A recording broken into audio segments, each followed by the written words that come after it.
Olá pessoal, sejam todos muito bem-vindos. Eu sou o professor Thiago Benoliel e hoje a gente vai ter a nossa primeira aula sobre lipídios. Então, dentro das moléculas, das biomoléculas que formam os seres vivos, os lipídios formam exatamente aquelas que não são solúveis em água. Tá? Então, numa definição bem geral sobre lipídios, a gente pode sim pôr um conceito de que eles são biomoléculas cuja solubilidade em água é baixa, certo?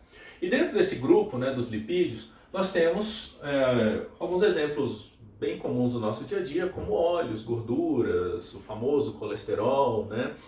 E é curioso porque sempre que se fala sobre lipídios, tem-se a ideia de que eles são ruins, de que fazem mal à nossa saúde, de que nós não devemos comer, né? Então, esse é um conceito que sempre aparece.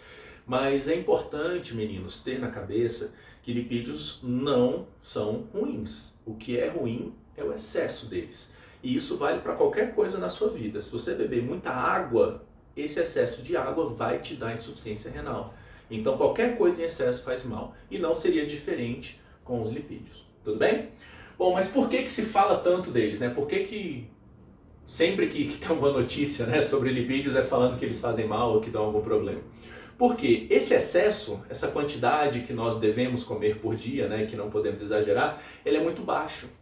Então você tendo uma dieta regular no seu dia a dia, comendo o que nós normalmente comemos, né, sem grandes exageros, você acaba exagerando, você acaba passando desse limite. Então, entre todas as biomoléculas, com certeza os lipídios é o mais fácil de você ter um consumo inadequado.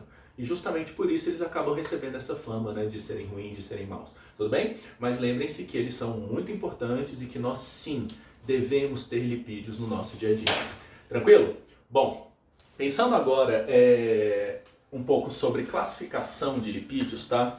Nós podemos dividi-los facilmente em dois grupos. Então, lipídios que são relacionados ao armazenamento, certo? Ou seja, uma reserva, né? E os lipídios que compõem as membranas biológicas, a membrana da célula e as membranas intracelulares, certo? Quando a gente fala em armazenamento, em reserva, nós estamos falando em reserva de energia, tá? Então não se esqueçam disso, lipídios são uma reserva de energia. Para que a gente usa energia? Para tudo. Nós vivemos porque nós somos capazes de transformar energia no corpo, tudo bem? Então, as nossas reservas de lipídios é uma forma que nós temos de guardar essa energia no corpo. E se um dia você precisar, você não estiver comendo, você estiver numa atividade física intensa, alguma coisa do tipo, você utiliza esses lipídios que você armazenou, tudo bem? Então, os lipídios de armazenamento de reserva, eles são uma fonte de energia. E aí, gente, nós temos aqui dois grandes grupos, tá, de lipídios de reserva. Os triacilgliceróis, que são conhecidos popularmente como triglicerídeos, vocês já devem ter ouvido falar, né, desse termo. Esse é um termo em desuso, tá bom? Já há muitos anos que não se utiliza, né, pelo menos não no meio acadêmico, no meio científico, o termo triglicerídeos. O termo mais correto são os triacilgliceróis, tudo bem? Você pode abreviar, tá, chamando simplesmente de TAG. Então, TAG são os triacilgliceróis. Quem são eles? Óleos e gorduras. Praticamente qualquer óleo e gordura que você imaginar de animais e plantas, tá? Então, óleo de soja, que você frita alguma coisa, a sua gordurinha aí da barriga, né? Então, faz parte desse grupo, tá? São triacilgliceróis. Uma banha de porco ou qualquer outro, tá, tipo de óleo e gordura, esse aqui é o principal grupo que eles se enquadram, tudo bem? Nós temos, além dos triacilgliceróis, um outro grupo bem curioso que é o grupo das ceras. Eu tenho certeza que quando você escuta falar em cera, você já lembra da sua cera do ouvido, né? Isso aí é o clássico, né? Mas vai muito além dessa cera, tá? As ceras, elas podem ser encontradas em muitos locais. A gente às vezes come um pouco de cera em algumas situações, como é o caso, por exemplo, do favo do mel, tá? Não é o mel, é o favo, né? Aquela estrutura, né, da colmeia da abelha. Então aquilo ali é uma cera que a abelha produz. É uma substância extremamente hidrofóbica. Ou seja, ela repele a água. Ela tem uma aversão à água tão grande que se você faz uma camada de cera em alguma superfície, a água não penetra nela. E o contrário também, se você estiver protegendo, por exemplo, a sua pele, você passa uma camada de cera na sua pele, a água que está dentro do seu corpo não sai. Então é uma forma que os seres vivos têm de se proteger contra um estresse hídrico, né, contra a perda de água. A gente faz uma camada de cera em volta, né, do corpo. Isso acontece com animais, isso acontece com plantas, tá bom? Então você pega às vezes a folha de uma planta, ela tem ali é meio liso assim, né? Você sente, né, uma secreção ali em cima dela. Aquilo dali é uma estrutura que as plantas têm para proteger a folha contra a perda de água. E é uma estrutura baseada em ceras, tudo bem? A gente usa algumas dessas ceras para proteger os nossos bens materiais, por exemplo, um carro. Então quando você encera o carro, nada mais do que você está fazendo é simplesmente proteger contra a água. Então, na hora que se passa uma camada de cera na superfície do carro, a umidade do ar, a chuva, não penetra na tinta do carro. E o que estraga realmente a tinta do carro? A água.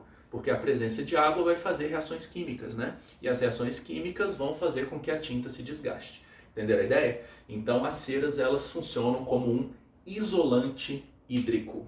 Beleza? Muito bem.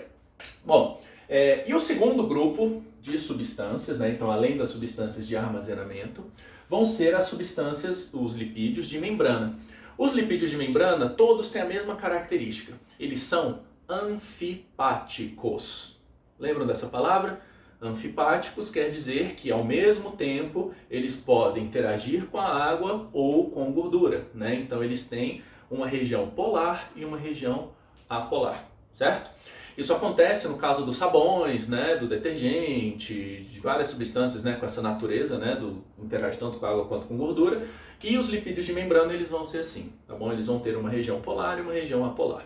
Com certeza o mais famoso de todos aí, quando vocês estudaram biologia alguma vez na vida, foram, né, os fosfolipídios, né, que é o principal componente de uma membrana. O fosfolipídio, ele tem uma região lipídica e uma região com grupo fosfato.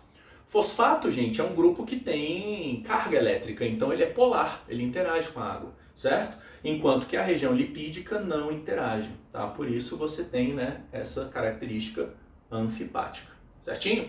Bom, e aí, além dos fosfolipídios, existem alguns outros lipídios de membrana, tá? Que talvez não sejam tão conhecidos, como é o caso dos esfingolipídios, certo? É um grupo um pouquinho diferente e que também é anfipático. Muito comum tá em algumas membranas nossas, e um exemplo que talvez vocês reconheçam é no caso do sistema BO. Então, nosso grupo sanguíneo, né, no tipo A, tipo B, tipo O, ele na verdade é uma referência a um esfingolipídio que nós temos na membrana das hemácias, tá bom? Então, ele é bem menos abundante, os esfingolipídios nós temos em quantidade menor do que um fosfolipídio, mas eles podem desempenhar funções bem específicas, assim, tá ok? Então são importantes também para a funcionalidade da célula. E a gente ainda tem aqui, por último, o grupo dos esteróis, ou esteroides, tá? Todos eles apresentam uma estrutura química de 4 anéis que formam ali o núcleo esteroide. Esses esteróis, talvez o mais famoso deles, que com certeza já ouviram falar, é o colesterol. Então o colesterol ele é a base para a construção de todos esses esteroides. E a partir dele, a partir do colesterol, nós temos a produção de várias outras substâncias, como é o caso dos hormônios sexuais, então o estradiol, a testosterona, a progesterona, algumas substâncias que são produzidas no córtex da nossa glândula suprarrenal, ou seja, os famosos corticoides, né? Então, como é o caso, por exemplo, de uma cortisona, uma hidrocortisona, uma metabetazona, enfim, né? Então, esses famosos anti-inflamatórios que são corticoides, eles têm essa estrutura de esterol, certinho? Então, são lipídios, são apolares, né? Eles têm uma regiãozinha polar, então eles são anfipáticos também, assim como os outros de membrana, e eles vão ter funções bastante específicas, tá? Dependendo, né, de qual vai ser esse esterol. E aí, meninos, tem que prestar bastante atenção, tá? Para não acabar confundindo algumas coisas. Então, por exemplo, colesterol. É muito comum você escutar que não deve comer colesterol, que colesterol faz mal, enfim, né? Então isso no dia a dia nosso a gente escuta bastante. Um equívoco. Colesterol é super importante, o colesterol tem várias funções no nosso corpo. Novamente, não pode comer em excesso, não pode produzir em excesso. O excesso de colesterol é prejudicial à saúde, certinho? Então, tentem sempre se lembrar, né, dessa questão da importância dos lipídios e não apenas do prejuízo que eles podem trazer à nossa saúde. Beleza? Bom, e aí, gente, só pra gente finalizar aqui por hoje, todos os lipídios, exceto os esteroides, então exceto o último aqui, eles são compostos por uma unidade básica, certo? Essa unidade que compõe os lipídios é chamada, tá, de ácidos graxos. Então, o ácido graxo é uma unidade que compõe todos os lipídios. Então, os triacilgliceróis, as ceras, os fosfolipídios, os esfingolipídios, eles são formados por ácidos graxos. Os esteróis não. Os esteróis eles têm uma estrutura diferente, certinho? E aí, na próxima aula, é exatamente sobre eles que a gente vai conversar. Certinho, pessoal? Então, muito obrigado por hoje, espero que vocês tenham gostado e até a próxima.